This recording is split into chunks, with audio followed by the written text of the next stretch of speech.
নমস্কাৰ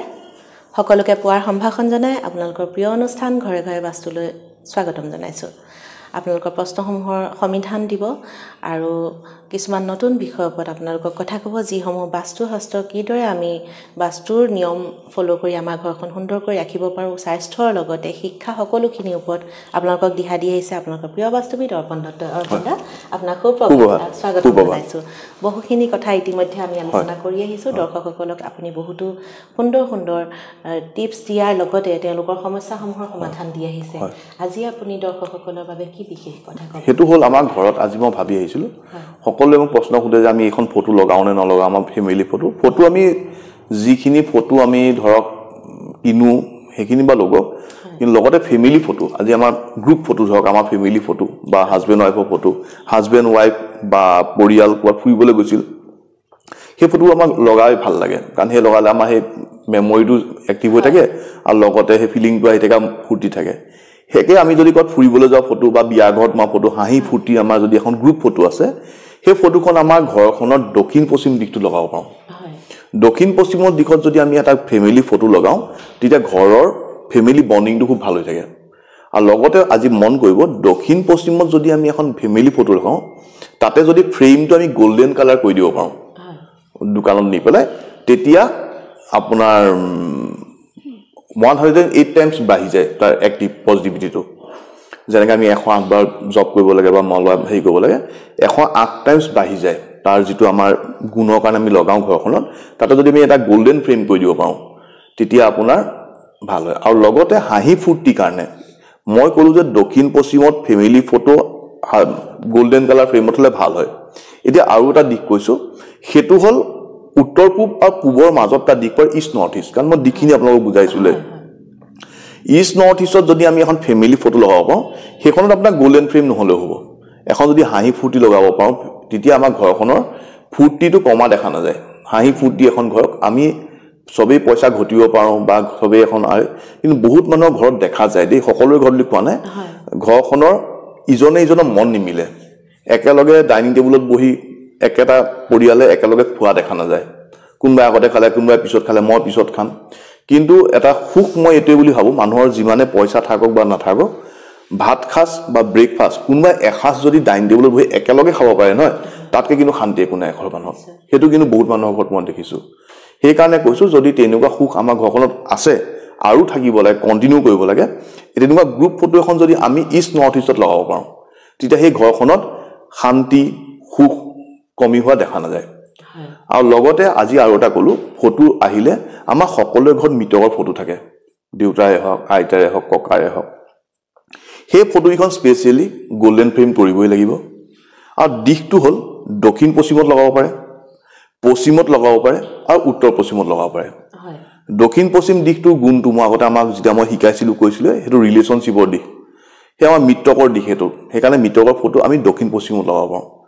আৰু পশ্চিমত লগাব পশ্চিমটো আমাৰ গেইনছ মিটকে আমাৰ আশীৰ্বাদ মিটকৰ আশীৰ্বাদ আমাক লাগে আমাৰ কিবা ঘৰ বেয়া হলে মিটকৰ সৰাত পাতো কাবাক জলপান ঘৰ মিটকৰ নামত কেলে মিটকৰ আশীৰ্বাদ আমাক সদায় লাগে সেইকাৰণে আমাক উন্নতি কৰিবলৈ মিটকৰ আশীৰ্বাদ সদায় লাগিব মিটকক আমি দক্ষিণ পশ্চিমত ৰাখিব পাৰো মিটকৰ ফটো পশ্চিমত ৰাখিব পাৰো আৰু উত্তৰ পশ্চিম দিশটো আমাৰ ঘৰখনৰ সাপোৰ্ট সিস্টেম সেইকাৰণে উত্তৰ পশ্চিমত আমি ইনভাৰ্টাৰ ৰাখিবলৈ কওঁ ইনভাৰ্টাৰটো আমাৰ এটা সাপোৰ্ট সিস্টেম আমাৰ এটা লাইট যায় ইনভাৰ্টাৰ আমাৰ বেকআপ দিয়ে উত্তৰ পশ্চিমত আমি ওয়াশিং মেচিন ৰাখিবলৈ কওঁ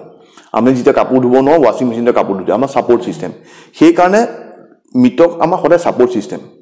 সেই কাৰণে আমি উত্তৰ পশ্চিমতো আমি মিটকৰ ফটো ৰাখিব পাৰো কিন্তু মিটকৰ ফটো সদায় গোল্ডেন ফ্ৰেম এটা হলে বেছি ভাল হয় মই যেনেকৈ 108 টাইমছ তাৰ পজিটিভিটি বাঢ়ি যায় আৰু লগতে আৰু এটা মই কৈছো আমাৰ ঘৰত অকল ফটো লগালেই নহব আৰু মিটকৰ ফটো লগালেই নহব আমি মিটকৰ যিটো আমি কৰ্ম কৰো বছৰিকা হেতু কিন্তু কন্টিনিউ কৰি থকাটো ভাল হেতু যদি ব্ৰেক হোৱা দেখা যায় এখন ঘৰত একো বাস্তু দুখো যদি নাথাকে এখন ঘৰত পূজা পাতল গুখাই সদায় কৰে তথাপিও মিটকৰ যিটো আমি নিয়ম কৰিব লাগে হেতু যদি কৰা দেখা নাযায় নহয় সেই ঘৰখনৰ কিন্তু বাস্তু দুখ বুলি নহয় বহুত প্ৰবলেম দিয়া দেখা যায় হেতু কিন্তু মই দেখিছো হয় অবন্দা যেহেতু আমি ফটোৰ কথা পাতিছো প্ৰায় সংখ্যক ব্যক্তিৰ ঘৰত দেখা যায় ড্ৰয়িং ৰুমটো খুব সুন্দৰকৈ সজোৱাৰ লগতে ড্ৰয়িং ৰুমত নানান ধৰণৰ ফটো তেওঁলোকে লগায় ওয়াল হেঙ্গিং হওক বা তেনেকুৱা সেইবোৰ লগাব পাৰে সেইবোৰ ইমান নিগেটিভ বা পজিটিভ হোৱা দেখা নাযায় এনেকুৱা আমাৰ এটা কথা মই আজি কলো প্ৰথম কথা মই দক্ষিণ পূবত সাউথ ইষ্ট দক্ষিণ পূব দিশটো আমাৰ অগ্নিৰ দিশ তাত যদি আমাৰ সাগৰৰ ফটো লগোৱা দেখা যায় তেতিয়া কিন্তু ঘৰত এক্সিডেন্ট পুলিশ কেছ হোৱা দেখা যায় দক্ষিণ পূব দিশটো আমাৰ অগ্নিৰ দিশ তাত আমি বৰিং কৰিব নালাগে তাত আমাৰ পুখুৰী থাকিব নালাগে কিন্তু আমাৰ যদি এখন ডাঙৰ নৈ সাগৰত নাও এখন চলি আছে বহুত ধুনীয়া লাগে তেনেকুৱা পেইণ্টিং এখন লগাই দিওঁ আমাৰ তাত বাস্তুসন্মত এখন ঘৰত পানীটো এক্টিভেট হৈ যায় য'ত অগ্নিৰ দিশ হ'ব লাগে তাত পানী হৈ যায় সেইকাৰণে মন কৰিব আমাৰ যদি সাগৰত নাও এখন বা জাহাজ এখন চলি আছে তেনেকুৱা ফটো বহুত মানুহক দেখা যায় তেনেকুৱা ফটো যদি আছে লগাব পাৰে দক্ষিণ পূবৰ পৰা দক্ষিণলৈ নলগাব বাকি সকলো দিশত লগাব পাৰিব ধন্যবাদ অৰ্পণদা দৰ্শকসকল উপকৃত হ'ব লগতে আমি যিহেতু সুন্দৰ দেখাবলৈ ঘৰখন পৰিষ্কাৰ বা পৰিপাটি দেখাবলৈ কিছুমান খালি মই যিকেইটা ক'লো এইকেইটা এফৰ্ড কৰা বাকীখিনি লগাই থাকক ইমান প্ৰব্লেম একো নহয় আজি আমাৰ অনুষ্ঠানৰ প্ৰশ্নোত্তৰ শিতানলৈ আগবাঢ়িছোঁ লিখিছে ফুলুমণি দত্ত গোহাঁই বাইদেৱে উত্তৰ ফালে মূৰ কৰি থকা গেটত কি ৰং দিব লাগিব জনাব এইটো একো নাই উত্তৰমুখী গেটত মই আগতেও কৈছোঁ সেইটো হ'ল নীলা ক'লা স্কাই ব্লু গ্ৰে কালাৰ আৰু চিলভাৰ কালাৰ দিব পাৰে চিলভাৰ কালাৰ গেটো ভাল লাগে উত্তৰমুখী ঘৰত সেইটোৱে আন এটা প্ৰশ্ন আছে লিখিছে ছাৰ ঘৰৰ উত্তৰ পূব কোণত দমকল বহাব পাৰিনে নোৱাৰি জনাবচোন উত্তৰ পূব দিশটো এটা দিশ য'ত আমি দমকল বহাব লাগে ঠিকনাটো লিখি দিছে কল্পনা সেনগুপ্তা সোণোৱাল অৱসৰপ্ৰাপ্ত উপাধ্যক্ষা কানৈ কলেজ ডিব্ৰুগড় বঢ়িয়া এইটোতো আপুনি যিটো প্ৰশ্ন সুধিছে উত্তৰ তাতে সোমাই আছে উত্তৰ পূব দিশটো আমাৰ এটা দিশ য'ত আমি বৰিং কৰিব লাগে মই এজন মানুহ লগ পাইছিলোঁ তেওঁলোকৰ দেউতাকৰ দিনৰ পৰা অসমীয়া ফেমিলি দেউতাকৰ দিনৰ পৰা তেওঁলোকৰ ব্যৱসায় আৰু তেওঁ ইমান বাস্তুৰ নলেজ নাছিল পিছত মোক বাস্তুৰ কাৰণে মাতিছিল বাৰু তেতিয়া ক'লে তেওঁ বহুত বছৰ আগতে তেওঁলোকৰ পশ্চিম দিশত এটা পানী বৰিং আছিল তেতিয়া মাৰোৱাৰী দোকান এখনলৈ গ'ল যে মই বৰিং এটা কৰিব লাগে মাৰোৱাৰীয়ে সুধিলে যে আপুনি নতুনকৈ কৰিব নেকি তাৰ চিনেমাৰ পুৰণা বেপাৰী ফেমিলি সেইকাৰণে মাৰোৱাৰীৰ লগত টাৰ্মছটো ভাল তাৰ মাৰোৱাৰীয়ে ক'লে আপুনি এটা কাম কৰক আপোনাৰ বৰিংটো ক'তছে বোলে সেই আৰু নতুন বৰিংটো উত্তৰ পূবৰ দিশত কৰক উত্তৰ পূবৰ দিশত বৰিংটো কৰাৰ পিছত তেখেতৰ ব্যৱসায়টো আৰু আগবাঢ়ি গ'ল আৰু সেইটো তেওঁ নিজৰ মুখে কৈছে সেইটো তেওঁ আজি কৰা বহুত বছৰ হ'ল কিন্তু এতিয়া মাজতে মোক কিবা কথা কাৰণে মাতিছিল সেইটো হয় লিখিছে স্মৃতি ৰেখা দত্ত বাইদেৱে সাউথ ৱেষ্টৰ বেলকনি দৰ্জাখনৰ কিবা ৰিমেডি হ'ব নেকি সাউথ ৱেষ্টৰ বেলকনি দৰ্জা ইমান ৰিমেডি কৰিব দৰকাৰ নাই ইমান প্ৰব্লেম দিয়া দেখা নাই কিন্তু বেলকনিৰ পৰা ডাইৰেক্ট ৰাস্তা বেলকনিৰ পৰা আপোনাৰ পথাৰ আছে ইটো ফ্লেট আছে একো কথা নাই বেলকনিৰ পৰা ডাইৰেক্ট যদি ৰাস্তা দেখা নহয় সেই দৰ্জাখনো কেতিয়াবা দৰ্জা হিচাপে কাউণ্ট কৰিব পাৰি একো ভয় নাখাব আপোনালোকে অনলাইন গৈ পেলাই হালধীয়া টেপ কিনি ল'ব 150-200 টকা ল'ব অনলাইন 3 ইঞ্চি বা 4 ইঞ্চি বহল হ'ব লাগে টেপটো য়েল্লো টেপ দৰ্জাৰ তলি ইটো খুটা বা ইটো খুটা লগাই থ'ব সেইটো হ'লেও আপোনাৰ 99% প্ৰব্লেম সলভ হৈ থাকিব 1% যদি কিবা খেলিমেলি হয় ইমান প্ৰব্লেম নহয় হয় আহিছোঁ শেষৰটো প্ৰশ্নলৈ লিখিছে দিব্যজ্যোতি শইকীয়াই পশ্চিমমুখী ঘৰৰ সমিধান দিবচোন পশ্চিমমুখী ঘৰখনে এখন ঘৰ য'ত উন্নতি ভাল দেখা যায় হয় আমাৰ এখন উত্তৰমুখী ঘৰ বেছি মই আজি কথা লাগো হয় আমাৰ এখন মোক সোণাৰী মানে তেওঁলোকৰ জুৱেলাৰী শ্বপ আছে বেংগলী ফেমিলি তাৰপৰা তেওঁ মোক কৈছিল যে দত্ত মোৰ দেউতাই প্ৰথম ফল মূলৰ ব্যৱসায় কৰিছিল তাৰপৰা দেউতাই কণ্টেক্ট কৰিলে দেউতাৰ উন্নতি গ্ৰাফডাল তলৰ পৰা এনেকৈ গুচি গ'ল আমি ঘৰটো অহাৰ পিছত ঘৰটো পশ্চিমমুখী আছিল আজি কওঁ পশ্চিমমুখী ঘৰৰ পশ্চিমৰ মধ্যস্থান একদম পশ্চিমৰ মাজৰ যদি আমি এখন দৰ্জা খুলিব পাৰোঁ সেই দৰ্জাখনে মানুহৰ ঘৰত বহুত লাভ দিয়া দেখা যায় সেইকাৰণে কৈছোঁ পশ্চিমমুখী ঘৰখন আমাৰ খুব ভাল ঘৰ খালি মন কৰিব মুখ্য দুৱাৰখন আৰু গেটখন ভাল জেগাত আছে নাই সেইটো হ'ল পশ্চিমৰ মাজত আছে নাই সেইটো কৰক আৰু ঘৰখনৰ মুখখন আপুনি গ্ৰে য়েল্লো বগা কালাৰ কৰক আৰু বাকী বাস্তুসন্মত হিচাপে ঘৰখন কেনেকৈ ৰাখিব লাগে মইতো বহুত ভিডিঅ' বনালোঁ চাই পেলাই ৰাখক পশ্চিমমুখী ঘৰ খুব ভাল ধন্যবাদ অৰ্পণদা প্ৰিয় দৰ্শকসকল আজি অনুষ্ঠানটো চাই কেনে পালে জনাবচোন আৰু আপোনালোকৰ প্ৰশ্নসমূহ আমালৈ লিখি ৰাখিব নাপাহৰিব আপোনালোকৰ প্ৰশ্নসমূহৰ সমাধান দিব সদায় সাজু আছে আপোনালোকৰ প্ৰিয় বাস্তুবিদ অৰ্পণ দত্ত পুনৰ লগ পাম আন এটি খণ্ডত চাই থাকিব আপোনালোকৰ প্ৰিয় চেনেল পোহৰ লাইভত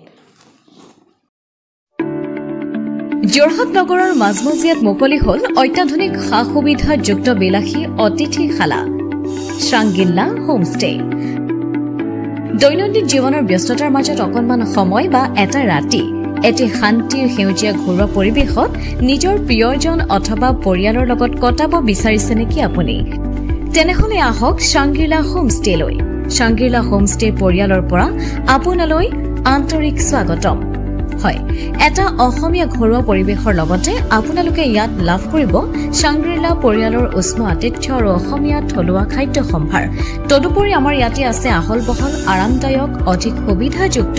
শীততাপ নিয়ন্ত্ৰিত কোঠা, 24 ঘণ্টাই বিজুলী সৰবৰাহৰ লগতে জেনেৰেটৰৰ সুবিধা আৰু শক্তিশালী চিচি কেমেৰাৰ ব্যৱস্থা।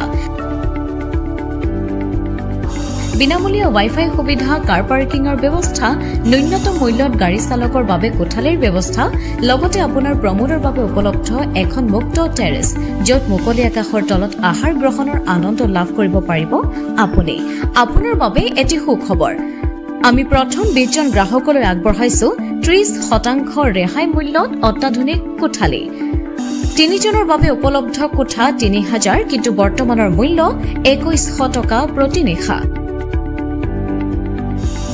2 জনৰ বাবে উপলব্ধ কোঠা 2500 টকা, কিন্তু বৰ্তমানৰ মূল্য 1750 টকা প্ৰতি নিশা। তেনেহলে পলম নকৰি এতিয়াই আমাৰ শাংগ্ৰিলা হোমষ্টেলৈ আহিব পাৰে। আপোনাক স্বাগতম জনোৱা হৈছে আমাৰ পৰিয়ালৰ তৰফৰ পৰা। অধিক জানিবৰ বাবে আমাৰ যোগাযোগ নম্বৰত যোগাযোগ কৰক। আমাৰ ঠিকনা DCB ৰোড, হেমবৰুৱা পথ, তৰাজান কাকতি গাঁও, যোৰহাট।